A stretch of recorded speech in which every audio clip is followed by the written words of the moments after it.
And next is Mark Doudlah from Doudlah Farms, Wisconsin. Thank you. I'd really like to thank Zen personally for this opportunity, and it's an honor sitting up here with these amazing people that have put it all on the line for our kids and our future. I hope that on your way out, you'll take a couple bags of organic sunflowers from our regenerative farm in southern Wisconsin. Please do enjoy, share. This is really about the boy in the bucket. That's my father. He was my rock. He's my mentor. We shared a love of farming and a great passion. I wish I could go talk to him again today. Why did we farm organically? Dad was diagnosed in 2008 with mantle cell lymphoma. That's a cancer of the Midwest. At that time, we decided that we would transition 40 acres into his own. Since then, we have transitioned 1,425 acres to certified organic. We were proud conventional farmers that didn't understand the impact of what we were told to do, feed the world.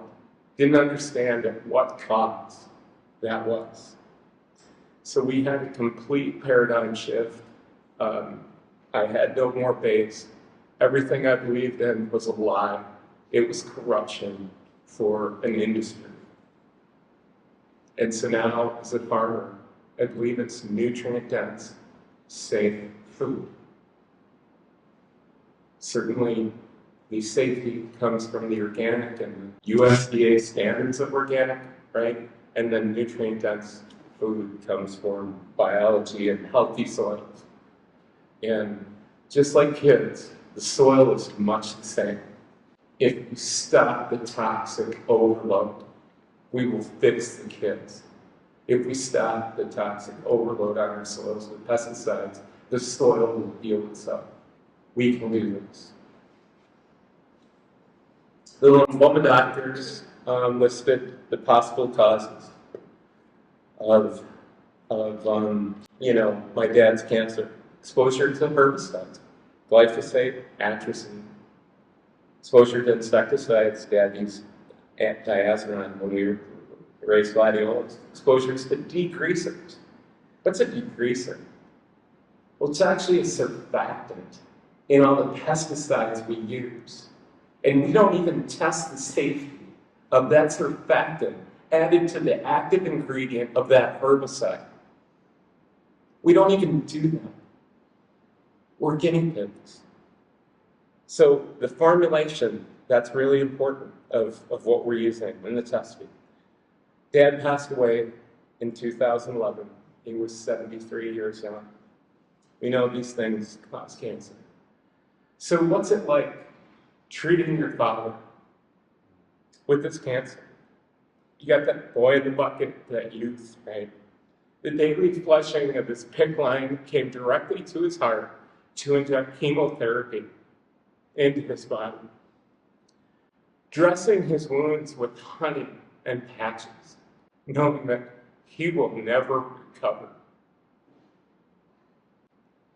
So think of the American farmer today in the hamster wheel. That same company that sells you glyphosate also takes your net worth that you've worked for your entire life and sells you chemotherapy. How does the farmer get out of this? FDA has increased over and over the allowable limits in our food. What was the allowable limit for my dad? What was it? What was the safe limit? What's the safe limit for your kids?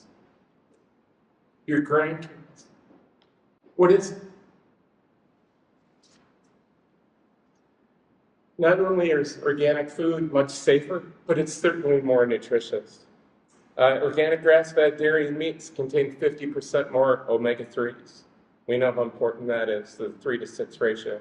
Organic crops have more anthocyanins and flavonols, eat of the rainbow, right? The colors of the rainbow, right? We know these things. Organic systems, we rely on compost and far less nitrogen. We have a problem in the Mississippi River Valley, right? We have a Gulf hypoxia. Do you know that shrimpers have to go 90 miles to get to their shrimp beds because of all the synthetic nitrogen and pesticides and fertilizers that are flushed down the Mississippi River? Think of being a shrimper and the impact we have.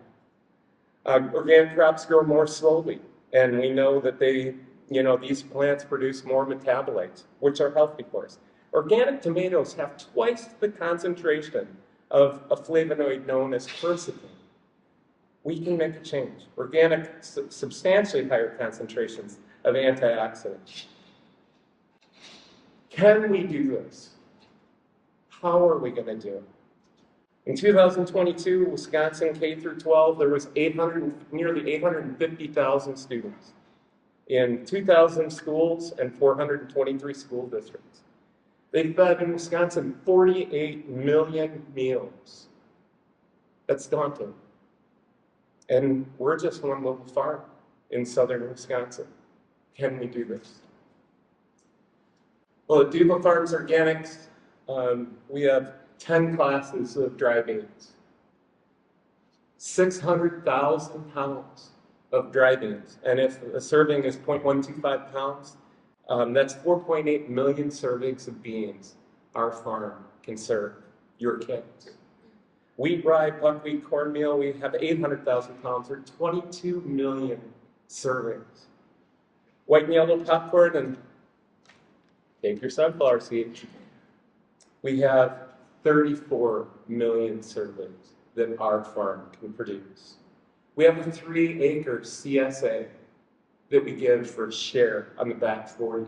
That's supporting 104 families with vegetables on just the back 40 of our farm.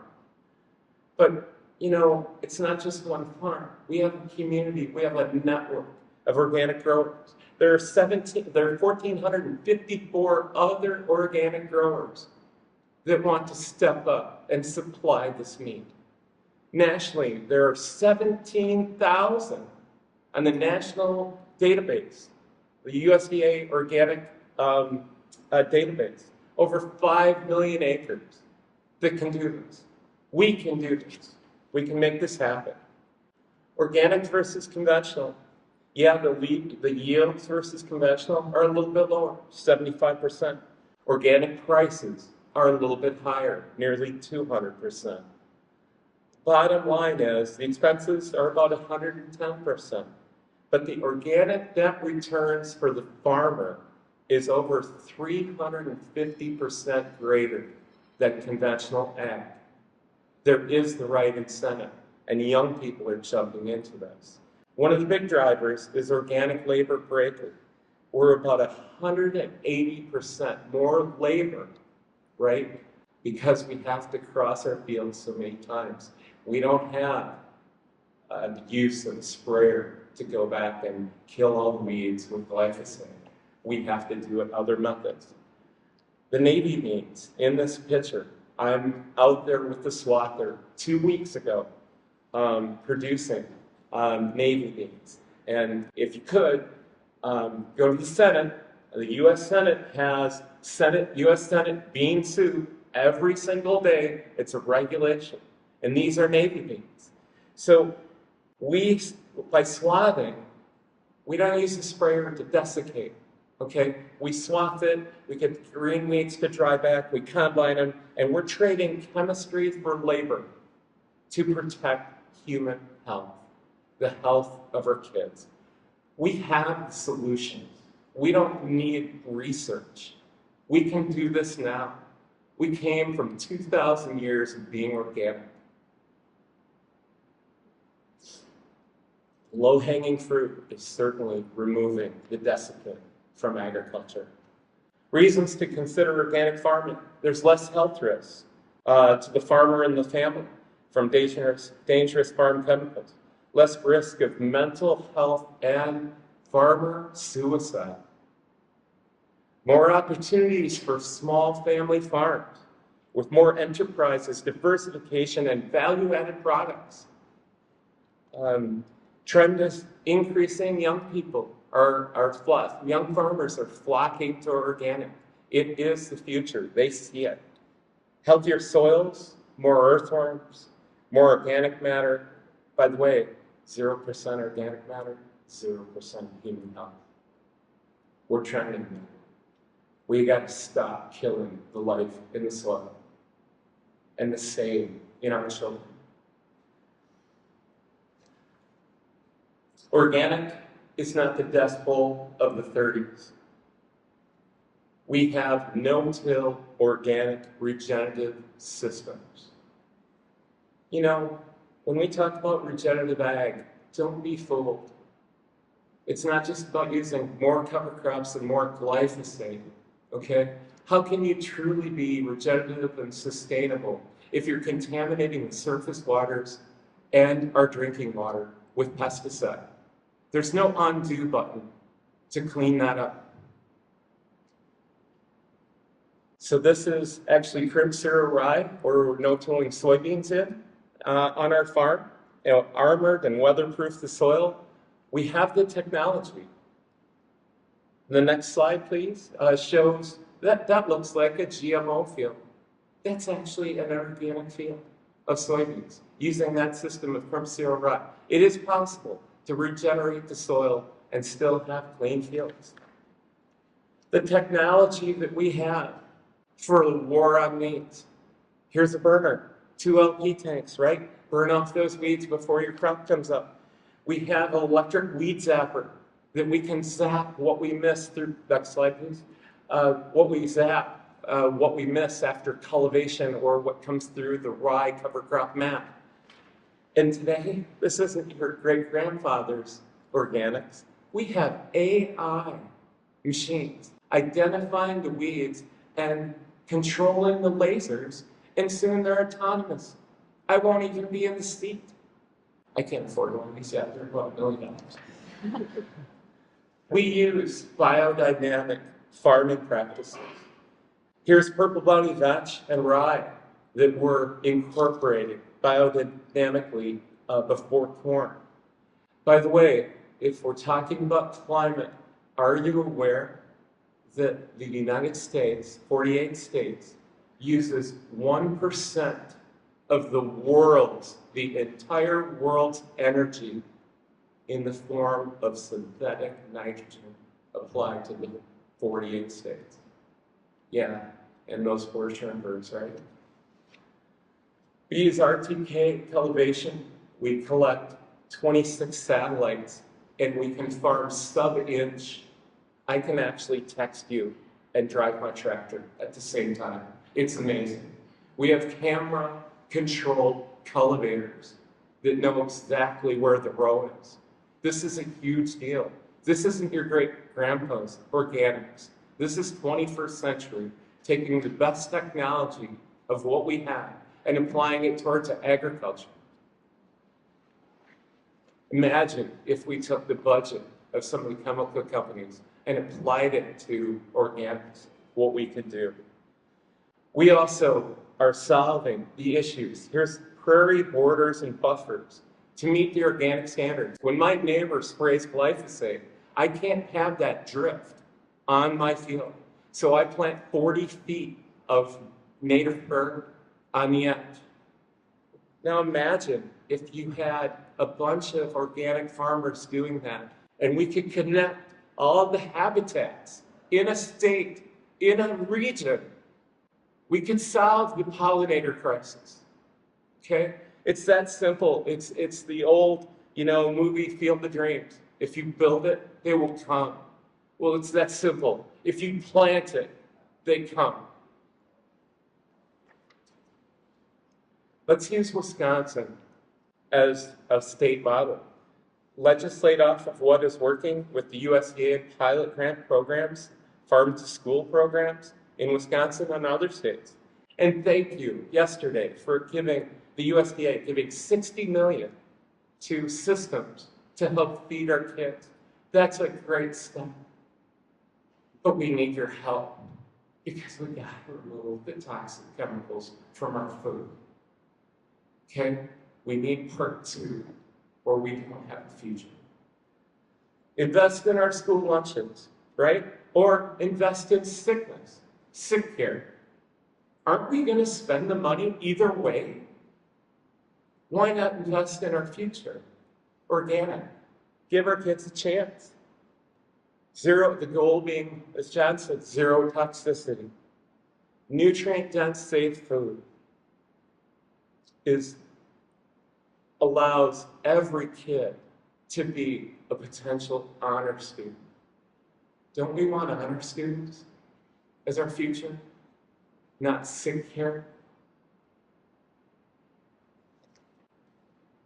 What organic farms need?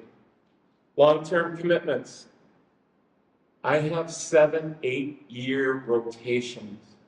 We have to match local buyers with seasonal menus that match the production cycle of farms. We can do this. We need efficient transportation logistical systems.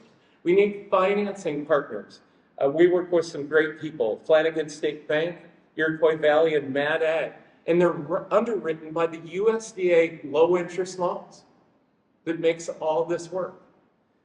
We need grants for facilities and storage and logistics.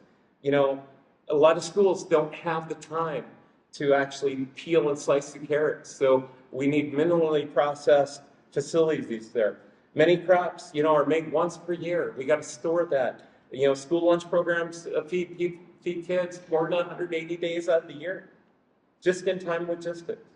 We need consistency in USDA subsidizing of organic farms for student health. We know the hockey stick of the problems. John showed us the reverse, the hockey stick down, if we just stop feeding them toxic food. It's simple. At Doudlah Farms, we believe in farming bioregeneratively healthy. We keep our soils healthy, and it does the same for us, and it will for generations to come. So enjoy Doudlah Farms organics like our world depends on it, because it kind of does. Thank you.